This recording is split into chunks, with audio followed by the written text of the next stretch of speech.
देख रहे हैं 24 एनडी मीडिया। यहाँ होगी उसी की बात जो खबर होगी सच के साथ। मैं लाजपत राय सिंगला 24 एनडी मीडिया से आज किसान मजदूर ने एसपी साहब डीसी साहब को ज्ञापन दिया है और किसान भाई हैं, इनसे जानना चाहेंगे और क्या क्या इनकी समस्याएं थी। नमस्कार सर। नमस्कार जी। सर आपका शुभ नाम? मेरा नाम विक्रम कसाना एडवोकेट। तो आप डीसी साहब ने एसपी साहब ने ज्ञापन देकर आए हो, उसमें क्या क्या चीज़ें थी? देखिए, यहाँ दो विषय हैं। 11 तारीख को ओम प्रकाश धनखड़ जी का कैथल का प्रोग्राम था और किसान और मजदूर संगठनों ने मिलकर इस चीज़ का विरोध करना था।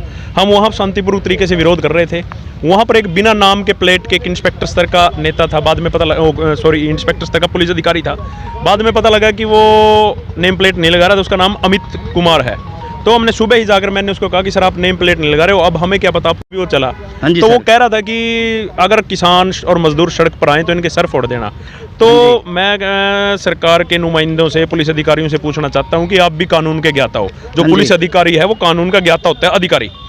सुप्रीम कोर्ट की सीधी सीधी गाइडलाइन है कि कहीं कार्यक्रम में ड्यूटी मैजिस्ट्रेट नियुक्त होता है। तो ड्यूटी मैजिस्ट्रेट ही ऑर्डर करता है। तो उस दिन का भी वायरल हुआ। अब कल की बात करें, कल जब मैं यहाँ पर दुष्यंत चौटाला जी के प्रोग्राम का विरोध कर रहे थे किसान और मजदूर संगठन, तो मैं आ रहा था जगदीशपुर नाके पर, फिर उसी तरह का एक मतलब वाक्य सामने आया। एक पुलिस अधिकारी ने मेरी गाड़ी रोक ली। तो मैंने कहा कि सर रोकने का कारण, बोले हम आपको आगे नहीं जाने देंगे। मैंने कहा पहले आप नेम प्लेट नहीं लगा रखी आपने, आप अपनी नेम प्लेट लगाएं।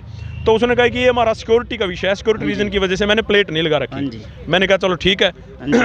तो मैंने कहा ये मेरा कानूनी राइट है जानने का कि आपने नेम प्लेट क्यों नहीं लगा रखी, आपने नेम प्लेट क्यों नहीं लगा रखी। तो उन्होंने कहा कि ये विषय आपका नहीं है। मैंने कहा सर मैं पेशे से वकील हूँ, ये मेरा जानने का कानूनी अधिकार है और एक आम आदमी का भी अधिकार है। तो उन्होंने कहा कि यहाँ पर अपनी वकालत मत झाड़ो। तो मेरा कहने का मतलब ये है कि पुलिस अधिकारी, ये आम लोगों के साथ इनका कैसा व्यवहार होगा जब ये वकील के साथ, पेशे से वकील, मैंने अपना परिचय दिया कि मैं वकील हूँ, उनके साथ भी इनका रवैया इस तरह का है, तो आम आदमी के साथ इनका रवैया कैसा होगा।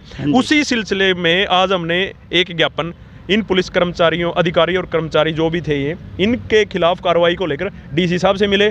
डीसी साहब ने वो बात हमारी अच्छी तरह सुनी और उन्होंने एसपी साहब के पास भेज दिया। अब एसपी साहब ने कहा कि इस मामले की जांच डीएसपी स्तर के अधिकारी करेंगे और जांच करवाएंगे। तो अब हम इस विषय को डीजीपी हरियाणा अनिल विज, उनको भी शिकायत देंगे। इस तरह की मानसिकता के जो पुलिस अधिकारी हैं, कर्मचारी हैं, वो अगर कैथल में रहेंगे, आंदोलन चलेगा लंबा, वो कभी ना कभी कोई उपद्रव, कोई दंगा करवा सकते हैं। तो मेरा तो कहना ये है कि इस तरह के लोगों को यहाँ से तबादला ही नहीं, इस तरह के लोगों से पुलिस विभाग से बर्खास्त कर देना चाहिए, ताकि अमन चैन और शांति बना रहे। नहीं तो इस तरह के लोग आने वाले समय में कोई बहुत बड़ा दंगा इस जहाँ पर भी ये रहेंगे वहाँ पर करवा सकते हैं। जो इस पेशे के अधिकारी हैं, आप सरकार से आप लोगों ने क्या क्या मांगे रखी, इनके खिलाफ क्या कार्रवाई होनी चाहिए? इनके खिलाफ हमने यही कहा कि इनको बर्खास्त करके और जो विभागीय कार्रवाई बनती है वो करनी चाहिए और यहाँ से इनका तुरंत प्रभाव से तबादला कर देना चाहिए। और हमें किसान और मजदूर संगठन जो लगातार आंदोलन में काम कर रहे हैं, हमें ये भी अंदेशा है, आपके चैनल के माध्यम से कह रहे हैं कि हमें किसी भी गलत मुकदमे में, किसी तरह की भी कार्रवाई में फंसाने का काम कर सकते हैं। हम आपके चैनल के माध्यम से कहते हैं कि हम कोई किसी तरह का ऐसा काम नहीं करते। शांतिपूर्वक तरीके से ये आंदोलन चल रहा है, शांति के पक्षधर हैं।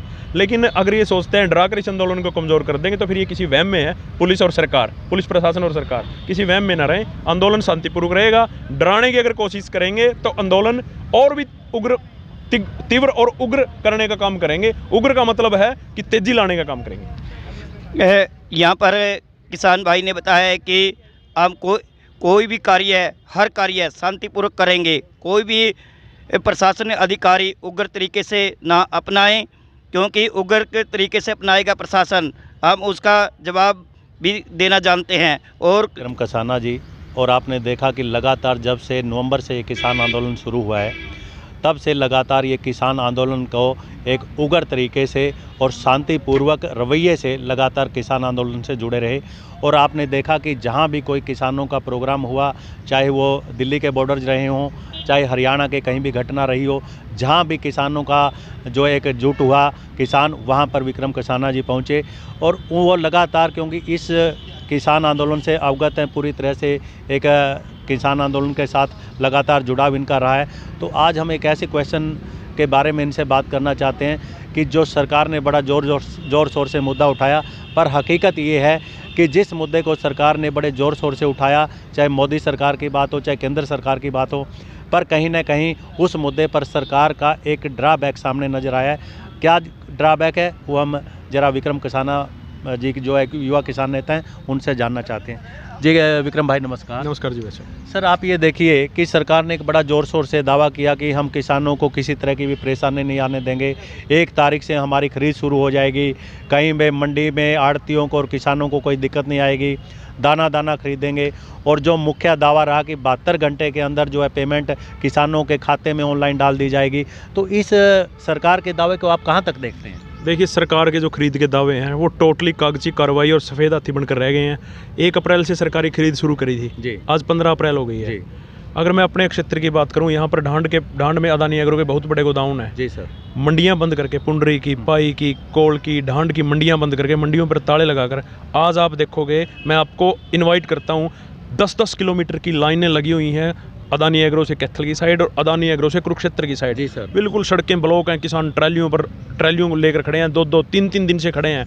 और रही बात पेमेंट की, सरकार ने बड़े दावे किए थे, दुष्यंत चौटाला जी कहते थे कि 24 घंटे में किसान का पैसा किसान के खाते में आ जाएगा। आज 15 दिन हो गए हैं, लगभग 360 घंटे हो चुके हैं, लेकिन बड़ी शर्म की बात है कि अब तक पूरे 15 दिन में पूरे किसी एक किसान का भी 1 रुपया भी उसके खाते में नहीं आया।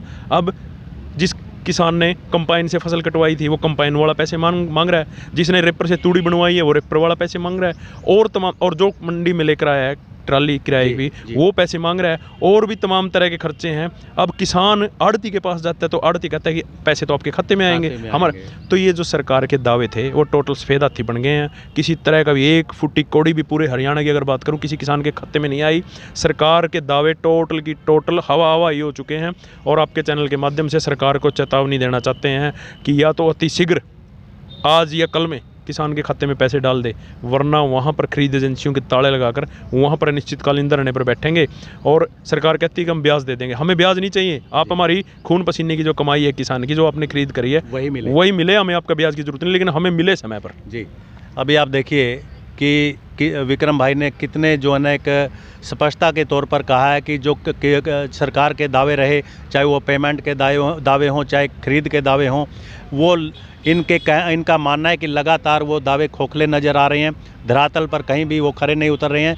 तो आने वाला वक्त ही बताएगा कि किसानों की पेमेंट कितने टाइम में वो आएगी कि नहीं आएगी। अभी इसके बारे में इनका मानना है कि कुछ नहीं कहा जा सकता, वो तो आने वाला वक्त ही बताएगा। और सरकार के ऊपर इन्होंने सरासर आरोप लगाएंगे कि सरकार का जो 72 घंटे की पेमेंट का दावा था कि उनके किसानों के खाते में पेमेंट आ जाएगी, वो उनका मानना है कि वो लगातार खोखला नज़र आ रहा है, कहीं भी पर भी धरातल के ऊपर खरा उतर नहीं रहा है। कैमरा पर्सन के साथ राजेंद्र कौशल, 24 ND मीडिया। जय हिंद, जय भारत। खबरों से जुड़ी हर अपडेट जानने के लिए हमारे चैनल को लाइक करें, सब्सक्राइब करें और ज़्यादा से ज़्यादा शेयर करें।